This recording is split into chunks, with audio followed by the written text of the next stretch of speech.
What's up, Donk Squad? It's your homegirl here, Donk, or your wannabe therapist. And today's motovlog today is a Therapy Thursday, and I'm really excited because today's topic is going to be deep, it's going to be real, and it's going to be something that I think a lot of people can relate to. I'm going to be up front right now. I'm never about wasting people's time.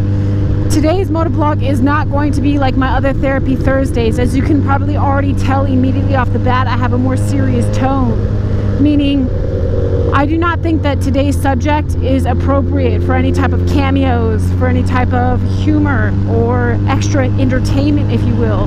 Today is strictly talking about shit that is plaguing our mind, and that is anxiety. So if you are not in the mood for a deep motovlog, I take no offense. It's totally okay. Go ahead and feel like if you got to, go ahead and click out now, and I'll catch you in the next motovlog. No harm, no foul. However, if you are dealing with some type of anxiety, or you know somebody who may be dealing with anxiety, stick around, because either I can tell you how to cope with it, or I can tell you how to help those who are going through with it, and so you can in turn help them.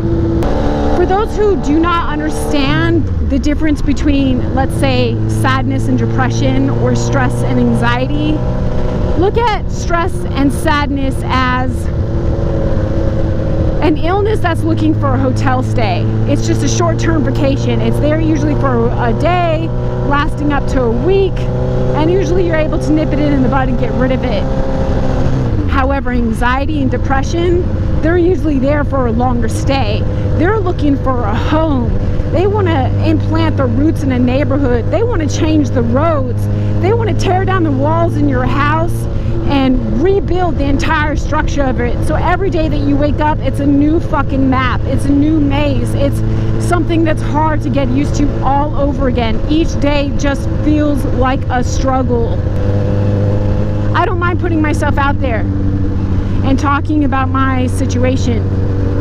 I don't mind being the guinea pig. I don't really care what people are going to say about me. That girl is crazy. That girl's got issues. I don't give a fuck. Fuck you. Fuck your couch. This is real shit, and people are going through it, and I'm tired of people struggling in silence. I'm tired of people feeling like they're alone. You're not alone.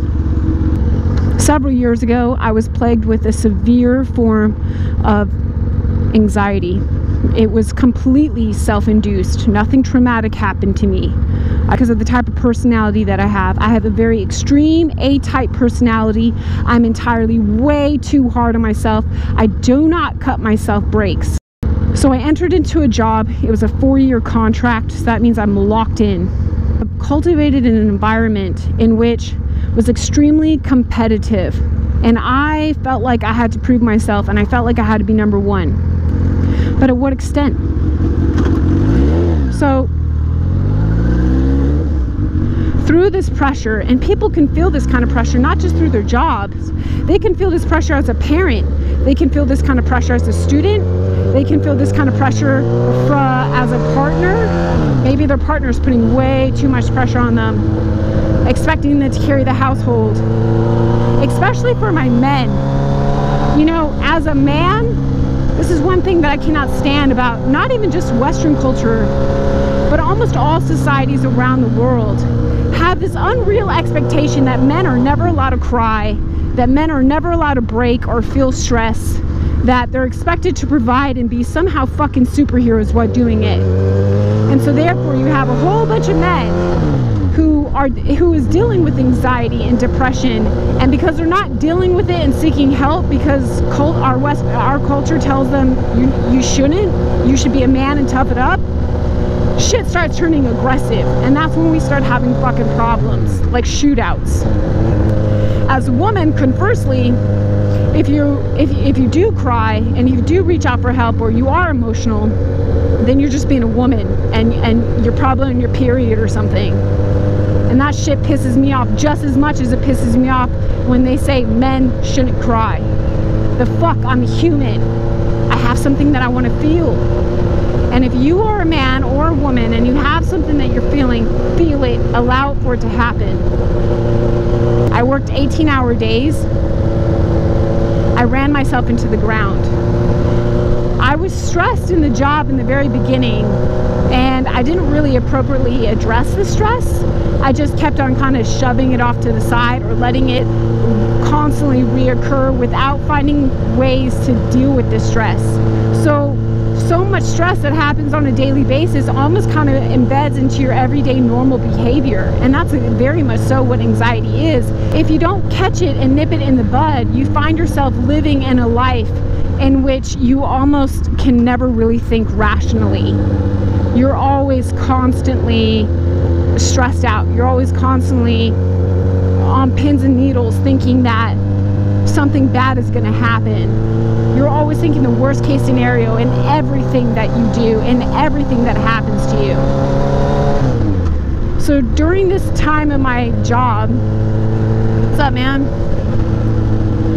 I started coping through food. I completely shut down socially. I stopped taking phone calls from my family. I stopped going out with my friends. I stopped going outside. The only time I left my house was for work. The only time I communicated was for a client or a colleague. Other than that, I didn't want to communicate with anybody for anything. I turned to binge eating and binge watching my favorite television show.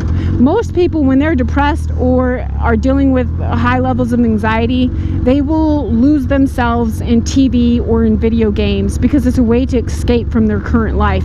They would rather live somebody else's life and see something new and live through them in a way by means of escaping their own reality. And it's very dangerous in doing this. Eat fast food every single day. I mean, I kid you not, I would have breakfast, lunch, and dinner at McDonald's, Pizza Hut, Taco Bell, any fast food place that you could possibly think of, I would pretty much eat there. I'm 5'9". My healthy average weight, pretty much that I've maintained all my life, has been about 150. And in this job, I went from 150, extremely in shape, lots of muscle, very toned and defined, to losing all my muscle mass and gaining almost 100 pounds. I went into 235, 40 pounds, so almost 100 pounds. That's a 100-pound weight difference. I stopped exercising. I stopped talking. My parents would call me, my parents would text me, my friends would call me, my friends would text me. Nope, not responding. I don't want to talk to you. It's too much, it's too hard.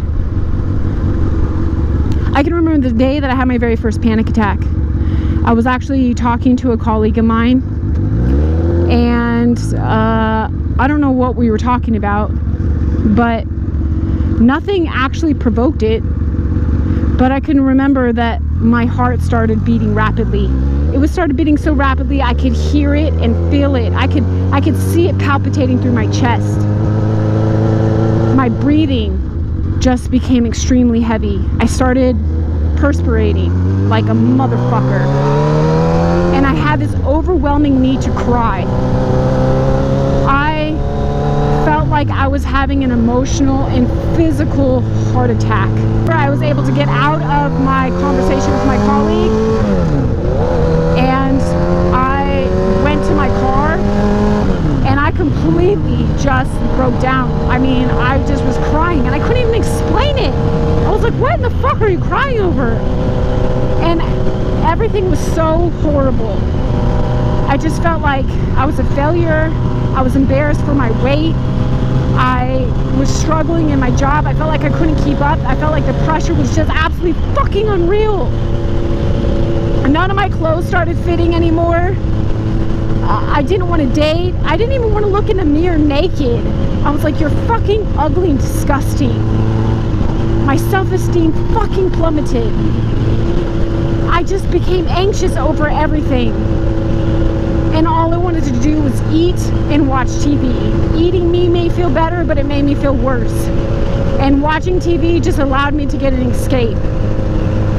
after a while, when people would reach out to me and try to help me because I wouldn't tell them what was going on, I started to become extremely aggressive. I remember my dad approached me and was like, hey baby girl, I'm only saying this because I love you, and you know, we do have heart disease in our family, we do have blood pressure problems, we do have diabetes, I noticed that you're gaining weight, you've never been like this, what is going on? And I fucking flipped. Like, how dare you? You have no idea what I'm going through. You have no idea how hard work is, and all you want to do is talk about how I'm fat, and you're so vain. And I just totally rationally just didn't even understand that he was talking to me from a health standpoint of view, that he's like, hey, you're my daughter, you're my child, I love you, I want to make sure that you live. No. You couldn't talk to me, dude. I'd become extremely aggressive or just totally non-responsive. Absolutely non-responsive. And it's interesting because a lot of the symptoms that I'm describing is called depression. You know, in mental health world, we say that depression and anxiety is like cousins, they're in the same family, but I would almost say that they're like fraternal twins. They're not identical, but it always pretty much comes in a package deal, and either illness can be a precursor to the other one. I just completely shut down. I had a penthouse, literally I had a fucking penthouse. I was 25 years old. I was making killer money. I was killer at my fucking job. I had everything. I fucking had everything looking on the outside. I was miserable. So after a year of glory in my job, after winning, I decided enough was enough. I literally woke up one day, I was tired of being fat, I was tired of being alone, I was tired of being scared all the time. When you have anxiety, you rationally cannot think. The first thing that I did, that I suggest that you do, is address the source. My source was my employer. I went to my employer and said, look, I've been your go-to girl for the last 3 years. This last year, either I break my contract and quit, or you guys back up. And they backed up. I let them know what was going on. I put myself first. That's the first thing you got to do. Put yourself first. Now, obviously, my anxiety source was my employer, but it could be for you a toxic relationship. It could be an underlying issue that you didn't address from your childhood or from the past. Whatever the case may be, depression and anxiety can spawn from anything. Go to the source, figure out what it is, and address it. Next thing I did was I stopped pushing my family and friends away. They cared about me, and by me pushing them away, I was damaging my relationship with them because I didn't know how to talk to them, because I was suffering in silence. And I finally came out to them and I told them what was going on with me, and I told them how they could help me. A lot of them didn't understand what anxiety was. They didn't actually ever experience it for themselves, and you may come across that, but they did show sympathy. They were able to support me. Each person in my life, just as each person in your life, does something that you love, does something that makes you feel good. Tell them what that special quality that person does. Tell them how they help you and have them do that for you. Let them know. If you don't reach out to them, they're going to feel like it's their fault. They're going to feel like they're doing something wrong. And they too are going to become unhappy. And everybody deserves happiness. So naturally, they are going to take the steps to become happy again, with or without you. And I know you don't want to lose them. The third thing I did was I actually started seeking therapy. Now I know that not everybody can afford it, but there are so many different sources that you can do if you cannot afford therapy. I read this book.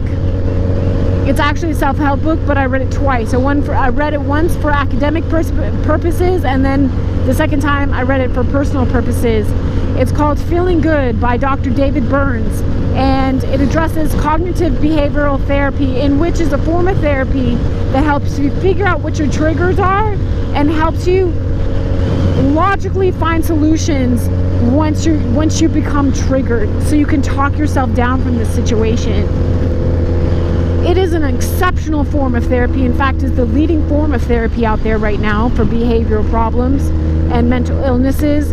And It can be applied to just about anything. So if you can't afford it, go and get this book, because I'm telling you, virtually anybody can understand it. And there's actual exercises in there in which he talks to you and helps you figure out what's triggering you, helps you figure out how to help you. Again, if you want to help yourself, you have to be proactive. Last thing I did, which was probably the most beneficial of them all, was, I had a hobby, and that was riding motorcycles. And you know, you talk to any motorcyclist and they'll say that the best therapy for them is riding a bike. And you know, it's true. I would get on my bike and it would be amazing. I would have some mental free space. But as soon as the ride was over, my stress quickly came back. It was like, as soon as I parked my bike in the garage, I was reminded of my current reality.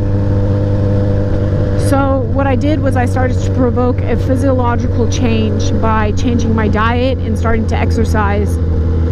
And when I first started to exercise, I was too out of shape and too embarrassed to even go to a gym. I didn't have enough confidence to do it because I knew what I was capable of looking like, and I didn't look like that anymore. So what I did was I started off on a brisk walk, and then slowly worked my way up to a jog, and then a run, all within parks, communities. I went to Washington, D.C. and would run around there. And it helped me out tremendously. Also, the vitamin D from the sun helped me out too. And how you provoke a physiological change through this is that when you work out, you have chemicals that are released in your body called endorphins, and these make you feel good. They make it feel good. So after a post-workout for about 4 to 5 hours, you're gonna feel good. You're gonna feel stress relief. The problem with most people is that they feel like they work out, they're doing good, and then the next morning when they wake up and they feel like shit. Yeah, it's gonna be like that for the first couple of months. But the more consistent you are to your exercise regimen, the more consistent that chemical and those endorphins will stay in your body. And so over time, through enough exercise, you'll start waking up and feeling better. And I'm telling you, that anxiety, that stress, that built up emotion will eventually start to dissipate. And it's phenomenal. It feels amazing. And then you start to feel confident again. Very true about what you eat, about what we eat is what we are. It's so true. So I started cutting out all of that horrible food for me that was bad. And I started replacing that with more fruits and vegetables and lean meats. And I want to make this really clear. There's going to be days like I had where you are going to relapse. Be easy on yourself, and you need to forgive yourself. And you need to realize that every minute is a new minute to start over. Every hour is a new hour. Every day is a new day. So if you mess up in this minute, guess what? You're given another minute to try again. And that's the mentality you have to have. Be nice to yourself. Be kind to yourself. You're going through a rough time. You got to support you, okay? Support you. Living proof. I made it out. And every day I work on it. Every day. Because again, anxiety starts to embed into your normal behaviors. But you can nip it in the bud. And you can make it out. And you can start living life again. Realize you got one life. One. And I want you to live it. I want you to be happy. And when you're ready, you'll start making a change. There's tons of resources. There's tons of resources. I'm really trying to cultivate an environment that when I have therapy Thursdays like this, people can start commenting down below, oh my gosh, I'm going through the same thing. I know what you're talking about. And then people can comment to that person and support them. I want to talk about mental health. I want to get right again. Let's get right again. I believe in you. I'm proud of you. You got this. So until I see you next time, which I can't wait because I miss you in between. Until I see you guys next time, your wannabe therapist that cares about you immensely, Donk is out.